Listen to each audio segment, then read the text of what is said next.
반갑습니다. 성재준입니다.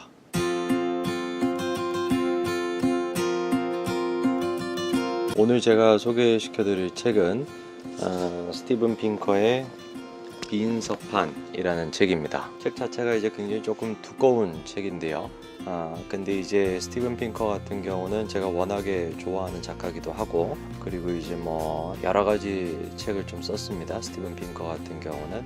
근데 이제 뭐 책 자체의 특징이 뭐 이 책뿐만 아니라 대부분의 스티븐 핑커의 책은 좀 두껍습니다. 양이 굉장히 좀 두껍고, 가장 최근에 이제 출간된 책이 이제 계몽주의에 대한 책으로 제가 알고 있는데 번역이 안 된 걸로 기억이 나는데, 그 책 같은 경우도 굉장히 좀 양이 좀 두껍습니다. 그래서 이 빈서판이라는 책 같은 경우도 책 페이지 수로 따지면은 주석까지 다 포함하면 거의 한 900페이지 가까이 됩니다. 근데 이제 주석을 빼고 나면은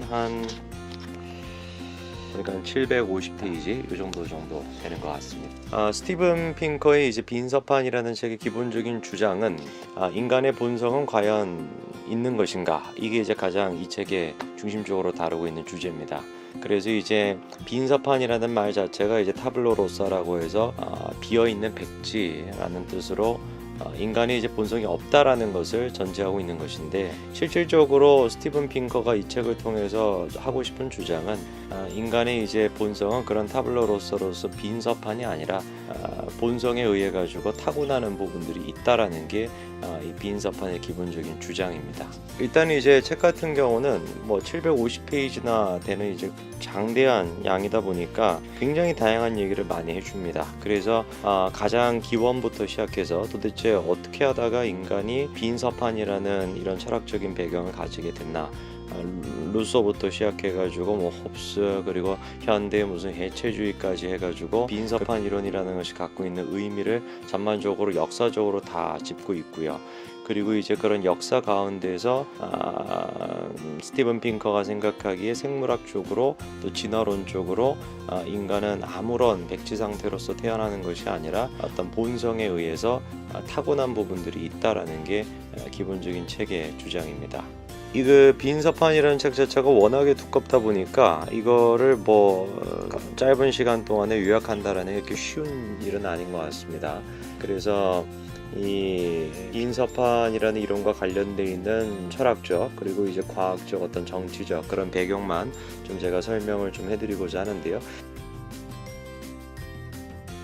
만들어진 거는 로크가 만들어낸 개념이죠. 타블라 라사라고 해가지고 인간의 어떤 본성은 타고나는 부분들이 아니라 인간이 이제 살아가면서 겪게 되는 어떤 경험, 그 경험에 의해 가지고 인간의 본성은 채워져 나가는 것이다, 이렇게 이제 생각을 했던 것인데, 원래 이제 로크가 얘기했었던 그 빈서판이라는 개념은 굉장히 좀 인본주의적인 관점에서 시작을 한 겁니다. 그래서 이제 인간의 본성이라는 거를 교리주의적으로 당시에는 이제 많이 해석이 됐기 때문에 약간 좀 신적으로 생각을 하는 거죠, 교회적으로. 그래서 누군가는 이제 위대하게 태어나고 누군가는 위대하지 않게 태어난다, 이런 이제 관점에서 벗어나서 인간은 그런 어떤 선천적인 무슨 계급으로서 가지게 되는 존재가 아니라 경험으로서 자기가 이제 태어나는 어떤 배경, 문화, 뭐 국가, 이런 거에 의해 가지고 인간의 본성이 결정되어 나가는 것이지 선천적으로 그렇게 결정되는 것이 아니다라고 하는 약간 좀 평등주의적인 인본주의적인 입장에서 원래 그 타블라 라사라는 빈서판이라는 개념을 시작을 했던 겁니다. 근데 이제 이 개념이 이후로도 굉장히 조금 여러 가지로 연관이 되는 것이, 뭐 그 전에 이제 있었던 홉스라든지 아니면 루소 같은 철학가도 이제 연결이 되게 되는데, 홉스 같은 경우는 여러분들이 잘 아시는 것처럼 만인에 대한 투쟁, 이제 인간의 본성 가치는 기본적으로 악하다, 이렇게 봤던 것이고, 루소 같은 경우는 이제 자연인 사상이라 그래서 인간의 본성 자체는 선한 본성인 것이고, 그리고 인간의 어떤 기본적인 욕구 같은 경우도 아무런 어떤 욕심이 없는 그런 자연인의 상태로 돌아가고 싶어하는 게 인간의 본성이다라고 봤었던 거죠. 그래서 이제 홉스와 루소 둘 다 인간의 본성이 있다라는 건 어느 정도 이제 인정을 했으나 약간 관점이 좀 다른 겁니다. 홉스 같은 경우는 파괴적인 관점으로 봤던 것이고, 루소 같은 경우는 자연 친화적으로 봤던 것인데, 두 철학자가 이제 조금 오판을 했던 것은 뭐냐면은 인간의 어떤 그런 본성이 변할 수 있다라고 생각했던 게 약간 좀 오판인 거죠. 예를 들어 가지고 이제 홉스 같은 경우는 리바이던이다 인간주의자라고 하는 어떤 집단적인 의식을 통해서 인간의 그런 어떤 폭력성이 사회계약설로 이제 이어지는 얘기지만서도 인간의 어떤 폭력성이 좀 잠재워질 수 있다라고 생각을 했던 것이고, 그다음에 루소 같은 경우도 인간 어떤 개인의 특수 의지가 아니라 보편 의지, 일반 의지라고 루소가 얘기하죠. 그 일반 의지에다가 이제 투여함으로써 개인이 가지고 있는 어떤 그런 자연인의 상태를 갖다가 도덕적으로 다시 좀 부활을 시킬 수가 있다라고 봤던 게, 약간 좀 두 가지 철학자 모두 다 인간의 본성이 경험에 의해서 바뀔 수 있다라고 생각했던 것이 이 스티븐 핑커나 아니면 이제 요즘에 주류 이제 과학이 봤었을 때 같은 경우는 약간 좀 오판이라고 생각할 수 있는 부분입니다.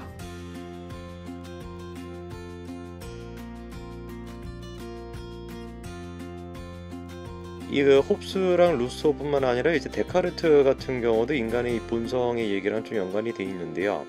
데카르트 같은 경우는 홉스는 일단 인간은 이제 그냥 굉장히 기계적으로 봤었습니다. 그래서 경험에 의해 가지고 계속 어떤 경험을 집어넣어서 인간의 본성이 바뀔 수 있다라는, 약간 다소 이제 최근에 20세기의 행동주의파랑 좀 비슷한 경향이 있는 것이죠. 근데 이제 데카르트 같은 경우는 그렇게 생각하지 않았거든요. 인간을 단순히 기계로 보지 않고 생각하는 존재라고 이제 정의를 내렸던 거죠. 생각한다, 고로 이제 존재한다라는 식으로. 근데 이제 데카르트 같은 경우도 인간의 어떤 그런 어떤 본성이 생각에 의해서 좌지우지가 된다라고 봤기 때문에, 그런 점에서 우리가 생각을 해보면은 이 데카르트 같은 경우도 인간의 본성이 이제 타고났다라고 보지는 않았는데, 데카르트는 그러나 그 빈섭한 자체도 인간의 생각에 의해서 어떤 자신의 어떤 생각에 의해서 본성이 바뀔 수 있다라고 생각했다라는 점에서 홉스나 루소와는 좀 비슷한 계통이 있다라고 볼 수가 있는 겁니다. 그래서 이 세 철학자가 모두 다 가지고 있었던 조금 오판 아닌 오판은 인간의 본성이 개인의 어떤 노력에 의해서 바뀔 수가 있다라고 생각했다라는 점이고, 이 스티븐 핑커가 이 빈섭한이라는 책에서 주장하고 싶은 바는 경험에 의해서 바뀌지 않는, 아무리 어떤 환경에 놓인다라고 할지라도 인간이 가지고 있는 어떤 본성적인 측면은 바뀌지 않는 본성이 있다라는 게 스티븐 핑커의 기본적인 본성에 대한 입장입니다. 요즘 이제 과학계나 정치계에서 같은 경우는 이런 경향이 좀 덜해졌지만 50년 전이나 60년 전만 하더라도 누구였죠? 로렌스 서머스였나요? 하버드 대학교 총장 같은 경우도 여성은 이제 생물학 적으로 수학을 남성보다 좀 못한다, 이런 얘기를 했다가 결국 하버드 대학교 총장에서 물러나기도 했었고요. 그래서 이제 당시 이제 에드워드 이름이 제가 정확히 기억 안 나는데 인간 본성에 관하여라는 책을 썼던 개미학자, 그분 같은 경우도 비슷한 이제 어떤 본성에 대한 얘기를 했다가 완전 물매를 맞기도 했었죠. 그래서 그런 식으로 과학계에서 같은 경우는 아직도 마찬가지지만 그런 경향이 물론 좀 있는 것 같습니다. 아직까지 같은 경우도 인간의 본성을 인정을 잘 안 하려고 하죠. 특히 이제 진보주의적 과학자들 같은 경우는 인간의 본성에 대해서 극구 반대를 많이 합니다. 왜냐하면 이제 그분들이 생각했었을 때 같은 경우는 인간의 본성을 인정한다라는 것 자체가 다소 이제 조금 평등주의적인 관점으로 가는 것이 아니라 좀 계급주의적으로 좀 빠진다라고 생각을 하는 것 같아요. 그래서 본성을 인정하는 순간 누구는 타고나기로 잘하고 누구는 타고나기로 못한다, 이런 식으로 이제 빠질 수 있다라고 생각을 하다 보니까 인간 본성에 대해서 극구 부인하는 경우도 아직까지도 좀 많습니다. 근데 이제 생물학적으로 봤었을 때 같은 경우는 부인할 수 없는 사실인 거죠. 리처드 도킨스뿐만 아니라 에드워드 오렌스였나요? 아까 제 이름이 정확하게 기억이 안 났다라고 했는데 그분부터 시작해가지고 해밀턴부터 시작해가지고 이 생물학의 계보를 쭉 우리가 보게 되면은 어쩔 수 없는 인간의 어떤 본성이라는 것은 유전자에 의해서 또 지놈이나 게놈에 의해 가지고 네트워크적으로 그런 어떤 유전 성질이라는 것이 틀림없이 이게 유전이 되는 것이기 때문에 어쩔 수 없이 인간의 어떤 본성이라는 부분들은 바뀌지 않는 특성이 있다라는 것이 생물학적인 기본적인 입장입니다. 그래서 이제 정치적으로 봤었을 때 같은 경우도 아까 이제 말씀을 드렸습니다만 인간 본성에 대해서 인정을 많이 안 하는 쪽은 마르크스주의에서도 특히 이제 그런 것들이 많이 나타나죠. 흔히 이제 우리가 교리주의라고 많이 비판하는 것인데, 인간 한 개인을 개인으로서 여기지 않고 인간 개인은 어떤 사회 전체 집단의 한 매개체로서 그냥 생각을 하는 거거든요. 그래서 인간의 본성은 인간 개인이 가지고 있는 본성이나 창의성이 이제 존중받기보다는 인간이 가지고 있는 본성은 그냥 사회적인 전체 집합을 나타내기 위한 한 매개체에 불과한 것이 돼버리니까 사회 구조나 어떤 국가 체제에 의해서 인간의 본성이 바뀌어버릴 수 있다고 생각을 하는 겁니다. 그게 이제 진보적인 어떤 사상가들에서도 많이 나타나는 부분들이죠. 그래서 사회의 어떤 구조, 사회의 어떤 체계, 사회적인 어떤 행동, 사회적인 어떤 집단의식, 이런 거에 의해 가지고 개인의 어떤 본성이 바뀔 수 있다고 생각을 하는 부분들이 있는 것이고요. 그래서 이제 이 책에서도 또 지적을 합니다만, 우생학, 이제 우리가 흔히 얘기하는 어떤 나치즘에서 했던 어떤 그런 만행, 그 계기가 됐던 우생학 같은 경우도 시발점이 됐던 거는 진보주의 학자라고 이 책에서도 지적을 합니다. 그래서 진보주의자들이 봤었을 때 우생학이라는 것은 나중에 이제 후에 나치즘에서 이제 뭐 임신을 그렇게 뭐 중절을 시킨다든지 태아를 갖다가 낙태를 시킨다든지 뭐 이런 부분으로 빠지게 되면서 우생학을 이제 단절했던 것이지, 그런 어떤 나치즘에서 만행이 일어나기 전에 같은 경우는 진보주의자들이 봤었을 때는 우생학이라는 게 굉장히 좀 사회 진보적이고, 그리고 인간 어떤 개인으로서 생각하는 것이 아니라 사회적인 어떤 접근으로서 인간 개인을 바꿀 수 있다라는 것이 굉장히 진보주의자들 입장에서는 구미가 좀 당기는 부분들이었기 때문에, 우생학 같은 경우도 이런 진보주의자들의 입장에서는 먼저 조금 구미를 당겼던 그런 부분들이라고 책에서도 좀 지적을 합니다. 그래서 스티븐 핑커가 이 빈서판이라는 책을 통해서 우리한테 해주고 싶은 얘기는, 그럼 인간의 본성이라는 것이 타고나는 부분이기 때문에, 그러면 어떤 우리가 그 본성적인 것을 기반으로 해서 다른 어떤 인간이나 아니면 다른 어떤 인종을 우리가 뭐 차별하거나 그렇게 하는 것이 정당화되는 것이냐? 그 당연히 안 되죠. 그런 거는 당연히 인정이 안 되는 부분이고, 왜 그러냐면 이제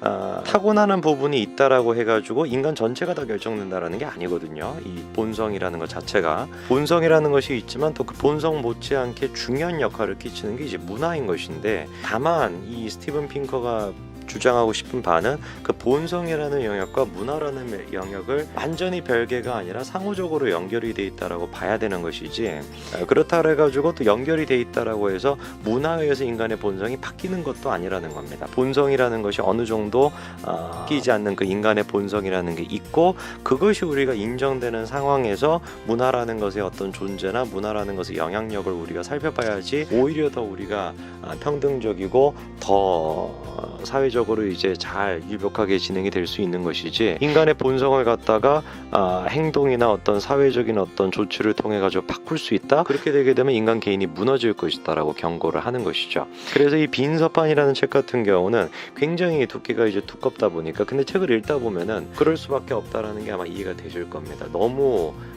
자세하게, 그리고 또 제 개인적으로 좀 좋아하는 과학자이기도 한데 굉장히 좀 논리적으로 탄탄하게 역사적인 순서로서 완전히 초반부터 시작해서 현대 이제 언어론까지 모든 것들을 이제 다 다루고 있다 보니까 책의 이제 두께가 두꺼울 수밖에 없는데, 뭐 여러 가지 책들이 있지만 제가 생각했을 때 뭐 철학책뿐만 아니라 인문학책 모든 것들을 통틀어 가지고 이 빈서판이라는 책은 반드시 필독서가 돼야 될 정도로 아주 중요한 책이 아닌가 싶습니다. 그래서 아까도 제가 뭐 간단하게 말씀을 드렸습니다만, 최근에 나타나는 어떤 포스트 모더니즘적인 어떤 성향, 그리고 또 거기서 나타나는 언어주의적인 어떤 해체론, 이런 거 같은 경우도 기본적인 배경이, 철학적인 배경이 인간의 본성을 인정하지 않는 측면에서 나타나는 부분들이 있고, 그리고 경제적으로 봤었을 때 같은 경우도 가난에 대한 입장, 가난을 우리가 어떻게 생각을 해야 되는 것인가, 거기에 대해서도 마찬가지로 또 해체론적인 입장이 드러난다라고 지적을 하는데,